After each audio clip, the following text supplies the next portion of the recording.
அமைச்சர் அவர்கள். மாண்புமிகு பேரவை துணைத் தலைவர் அவர்களே, அதாவது பொதுவாக சொன்னது என்னன்னா 71 காலத்திலேருந்து இந்த காவேரி கடந்து வந்த காலத்தை பார்த்துருக்கோம். 70களில் வழக்கு தொடுக்கப்பட்டது. அப்போது இருந்த ஐயா மூப்பனார் அவர்கள் மற்றும் விவசாய சங்கங்கள் எல்லாம் சேர்ந்து வழக்கு தொடுக்கப்பட்டது. அதுக்கப்புறம் அந்த வழக்கு ஏன் வாபஸ் பெறப்பட்டது, யார் சொல்லி வாபஸ் பெற்றார்கள், 74ல் எதற்காக அந்த அக்ரிமெண்ட்டை புதுப்பிக்கல, அப்புறம் அப்போ வந்த கச்சத்தீவு, இப்படி நிறைய பேசிட்டே வந்தோம்னா அதை சொல்லி தான் துரோகம் சொல்றாங்க. ஒரு சில வார்த்தைகளை கேட்டாலே இன்னைக்கு எதிர்கட்சியினர் உடனே அவை குறிப்பெல்லாம் நீக்க வேண்டிய அவசியம் இல்லை. ஏன்னா என்றால் இப்போ ஊழல்னு சொன்னா வர்றாங்க, நீங்க எல்லாம் ஊழல் செய்யலான்னு சொன்னா தான் மக்களே முன்வரிசைக்கு வர்றாங்க. நீங்க ஊழல் செய்யலான்னு சொன்னா தான் மக்களே எனக்கு முன்வரிசை வருவாங்க. அந்த மாதிரி இருக்கு. இன்னொரு தாழ்மையான வேண்டுகோள், நிறைய பேர் பொதுமக்கள் என்கிட்ட சொன்னதான், அதாவது எதிர்கட்சியினர் இந்த மாதிரி பெரிய அளவுல முன்வரிசைக்கு வரப்ப நீங்க பேசுறது மட்டும் தான் தெரியுது லைவ்ல. அவங்க பார்க்க வேண்டிய அவசியம் இருக்கு. அவங்களையும் சேர்த்து காட்டுங்கன்னு சொல்றாங்க. ஒருவேளை அந்த லைவ்ல ஸ்பிளிட் பண்ணி அவங்களையும் சேர்த்து காட்டலாம். ஏன்னா பொதுமக்கள் நிறைய பேர் அவங்க என்ன மாதிரி, ஏன்னா வெளியில பண்ற இதுகள் வேற, பட் உள்ளே அவர்கள் முன்வரிசைக்கு வர்றதையும் பொதுமக்கள் பார்க்கணும்னு ஆசைப்படுறாங்க. ஏன்னா சட்டசபையில் எவ்வளவு தூரம் அநாகரிகமா நடந்துக்கிறாங்களோ அதையும் பார்க்கணும்னு ஆசைப்படுறாங்க. அதற்கும் சேர்த்து நீங்க லைவ்ல அவங்களையும் சேர்த்து காட்டணும்னு ஆசைப்படுறோம்.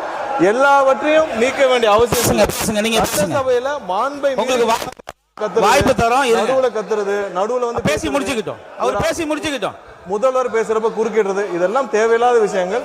எது குறித்து பேசுவோம் அது பேசுவோம். எல்லாவற்றையும் நீக்க வேண்டிய அவசியம் இல்லை. அதை ஆய்வுக்கு எடுத்துக்கலாம். இதுல ஊழலோ துரோகமோ இதெல்லாம் வந்ததுதான். யாரும் இல்லாததெல்லாம் சொல்லல. இது காலகாலமா பேசிட்டு வந்த விவாதங்கள் தான். அதை உடனே நீக்க வேண்டிய, ஆய்வுக்கு எடுத்துக்கிட்டு நீக்கலாம். நன்றி. மாண்புமிகு அவை முன்னவர் அவர்கள், உங்களுக்கு வாய்ப்பு தரேன். உட்காருங்க, வாய்ப்பு வரும். உட்காருங்க. மாண்பு பேரவை துணைத் தலைவர் அவர்களே,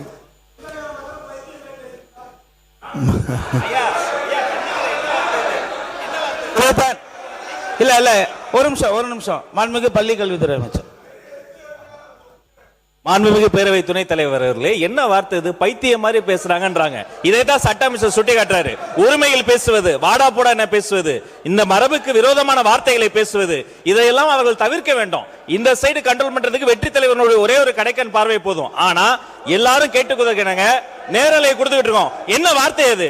சபைக்கு இல்ல இதை ஏற்றுக்கொள்ள முடியாது. தவறாடை இப்ப அடிக்கிறதுக்கு பாஞ்சுறாரு. கையை வாங்கிட்டு இவர் மீது நீங்க தகுந்த நடவடிக்கை என்பதை நான் கேட்டுக்கொள்கிறேன்.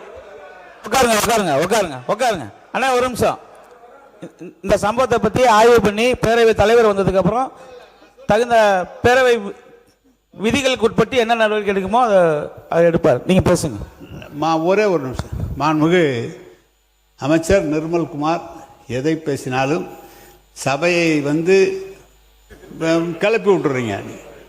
அவர் நான் வந்தெல்லாம் அமைச்சர், இன்றைக்கு மாண்புமிகு அமைச்சர் ஆனந்த் அவர்கள் இருக்கிறார்கள், அவர்கள் பேசுவதோ அல்லது அதிகாரியோ நம்முடைய இருங்க, நான் சொல்லிடுறேன். நான் சொன்ன ஒரு நிமிஷம்.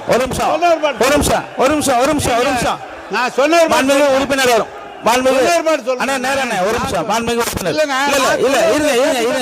இருங்க, நான் சொல்றேன். இருங்க இங்க பாருங்க. இருங்க அண்ணா ஒரு நிமிஷம். இல்ல அங்க மைக் கொடுக்காதீங்க, கட் பண்ணுங்க.